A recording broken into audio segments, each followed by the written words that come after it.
great time to be having the interview and to be having this chat, right? Because we are in a great spot for copper prices, which doesn't mean we were taken by surprise. And I actually think that there's ample room for copper prices to continue strengthening from this point on. But just to give you some context, there is a sharp contrast between our first quarter of 2024 and the second quarter.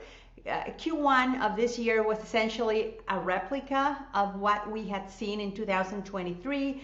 Average price of 383 in the quarter. Average price for last year was 385.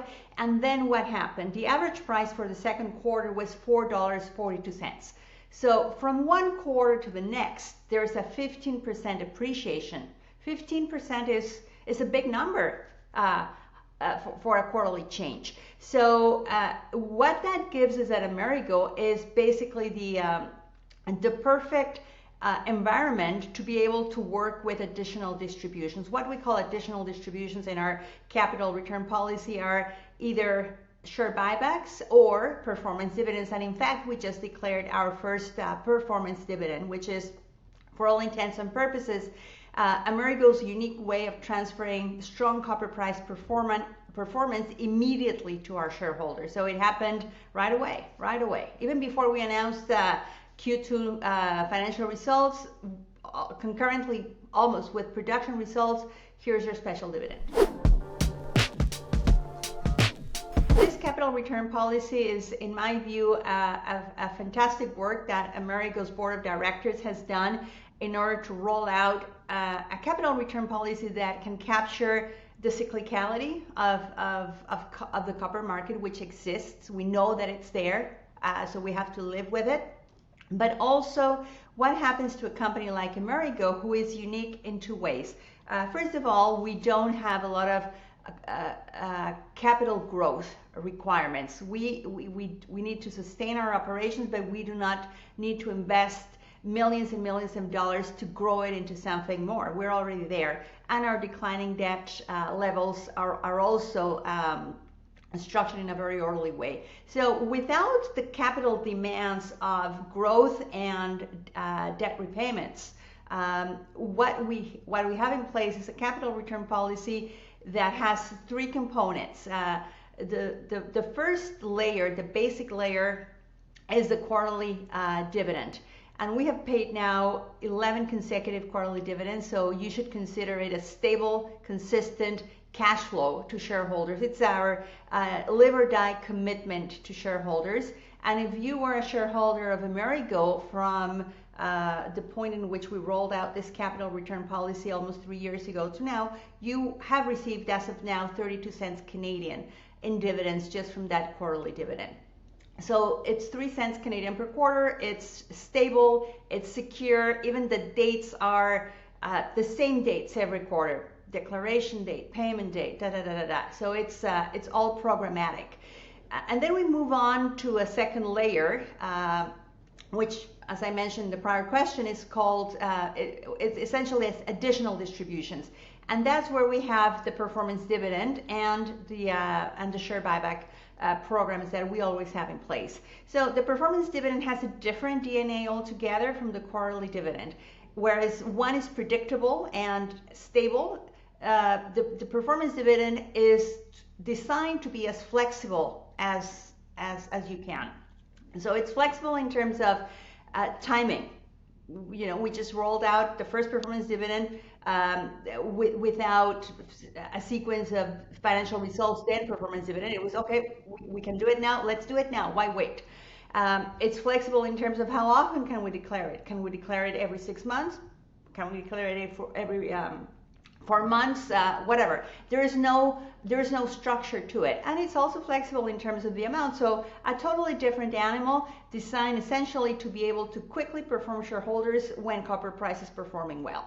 And then we have the share buyback programs, which have also been a very important component of our capital return policy. We have retired more than 11% of shares since we started working with share buybacks 2.5 years ago. And we have an active normal course issuer bid. We probably will always have a normal course issuer bid in place because it makes sense to buy back your shares when it's when the opportunity exists to do so. So the three are integral. They do not compete with each other. They are complementary, and they can be used concurrently, the three of them, under the right copper price conditions.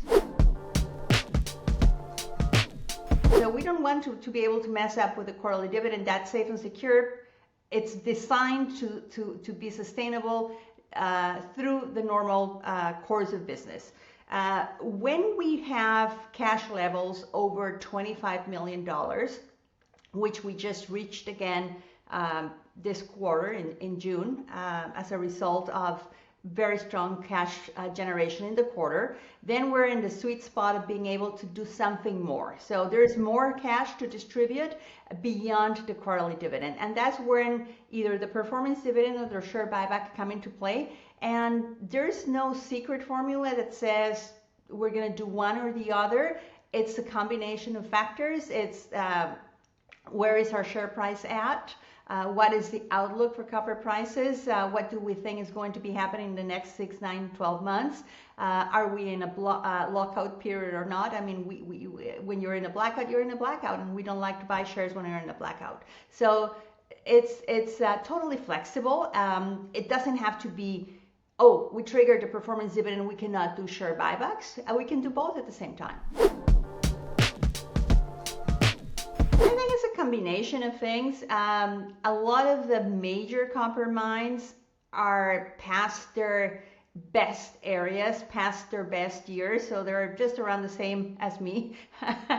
Past a certain number. So then you have to do something else to keep on top of that, right? So if you think about what the challenge of having lower grade means, is essentially you have to do the same amount of work, but you're recovering less copper because there's less copper contained in that ore that you have been mining through. So it's just a diminishing law of returns in terms of the copper that is recovered by the mine with the same amount of work. So for someone that would not be familiar with the mining industry, then the obvious proposition would be, well, just expand your mine, just get another mine, expand your production capacity. But expanding production capacity in the mining industry, especially in the case of copper, is very time consuming. And we're not only talking about expanding it from a greenfield discovery, a new project. Just expanding your existing capacity involves permitting, involves community consultations. Those aspects are becoming more and more convoluted. It's not that they are not necessary. They are necessary. We want to be able to continue mining in a very responsible way, but there has been more bureaucracy entrenched in the process than probably would be necessary.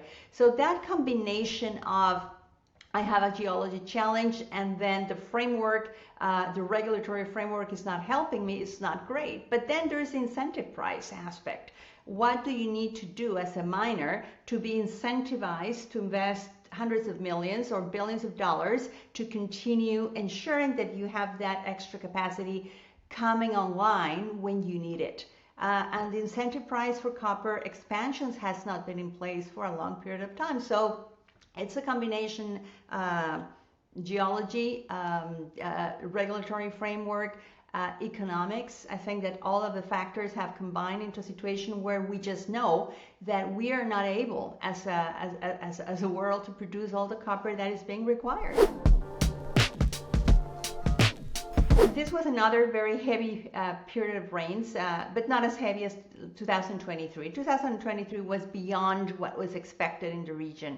In any event, we had a lower impact from the climatic event per se, but we were also better prepared. We didn't want to be caught unaware. So we had built a containment dike in the old tailings area to keep our working perimeter away from the rains. And when sufficient rain started accumulating, we had the equipment in place to start pumping it out and clearing it out. So we were ready. It takes time. We have to do it in a safety way. But the impact was 1 million pounds of copper for a period of sustained rains. It didn't warrant any change in our guidance because we had been outperforming prior to the rain starting. So all is good.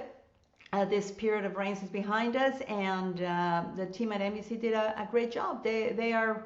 I think that risk mitigation is one of the strengths of the company, and they've done a great proactive approach in dealing with this quite effectively. Our key priorities continue to be the same as they have been for the last 4 or 5 years. First and foremost, it's safety. It's to continue operating in a safe way, both in terms of employee safety. MVC, our operation in Chile, has a fantastic safety record. We haven't had a lost time accident in more than 2 years, so that's great. Operating with full compliance with environmental regulations. So those two are the key aspects. Those are non-negotiable, and they trump every other objective. And the team knows that. Beyond that, it's continuing to have continuity of operations, predictability of operations, reaching our production guidance, and reaching our cash cost guidance as well. It's very important to be able to produce what you said you were going to produce, but also to produce it with the right margin. The fact that there is a stronger copper price does not mean that suddenly you have carte blanche for a higher cash cost. You have to control that aspect. So with those variables in place, and given the fact that, as I mentioned before, we are structured to pay out our debt, I'm going to be debt-free by the end of 2025. We don't have growth capital requirements. Then all the surplus cash can essentially be returned back to shareholders, and we're doing that quite quickly now with the performance dividend as well.